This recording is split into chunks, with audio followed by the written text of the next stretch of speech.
అదే సినిమాలో ఒక డైలాగ్ ఉంటుంది. చంద్రుడి మీద కాలు పెట్టిన మొట్టమొదటి కాలు పెట్టినోడు ఎవడు అంటే నీల్ ఆర్మ్స్ట్రాంగ్. మరి ఆ తర్వాతోడు ఎవడు రెండోవాడు అంటే ఎతుక్కుంటారు. అప్పుడు చెప్తారు ఏదైనా సరే ఫస్ట్ వచ్చినటువంటి వాడిని ప్రపంచం గుర్తుపెట్టుకుంటుంది అన్నట్టు.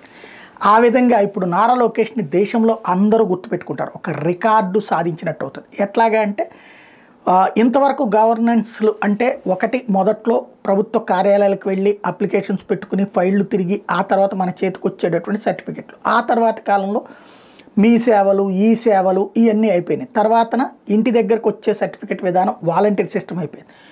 బట్ ఇప్పుడు సరికొత్తది అరచేతిలోనే వాట్సప్ సేవలు అనేటటువంటి కొత్త విధానాన్ని తాజాగా నారా లోకేష్ రన్నింగ్లోకి తీసుకొచ్చారు. భారతదేశంలో తొలి వాట్సప్ గవర్నెన్స్ ఫస్ట్ 161 సేవలు, మిగతా అన్ని సేవల్ని కూడా అనుసంధానించాల్సి ఉంది. అవి కూడా అనుసంధానిస్తే ఇక భారతదేశం కాదు ప్రపంచమంతా కూడా నారా లోకేష్ విధానాన్ని ఫాలో అయ్యేటటువంటి అవకాశం ఉండేది. వాట్సాప్లోనే ఇప్పుడు ప్రజెంట్ ఏదో రైల్వే టికెట్లో లేకపోతే కనుక సినిమా టికెట్లో ఇట్లాంటి కాన్సెప్ట్ వాట్సాప్ కాకుండా ఇప్పటిదాకా మనం ఆన్లైన్లో యాప్ల ద్వారా తీసుకున్నాం. ఇప్పుడు వాట్సాప్లోనే మనకి 10th క్లాస్ సర్టిఫికేట్ కావాలి, నొక్కగానే మనది వచ్చేసేయాలి. డేటు, హాల్ టికెట్ నెంబరు చెప్తే కనుక, లేదా పేరు కొడితే కనుక వచ్చేసేయాలి, లేకపోతే కనుక రిజిస్ట్రేషన్ పేపర్స్ సంబంధించినవి కావాలంటే వచ్చేయాలి. అట్లాంటి సిస్టమ్ అనేది కొత్తగా రన్నింగ్లోకి తీసుకొచ్చేటటువంటి ప్రయత్నం చేయడం. అంటే ప్రస్తుతానికైతే ఆ సేవలన్నీ లేవు. ప్రస్తుతానికి కొన్ని సేవలను అందుబాటులో తెచ్చారు.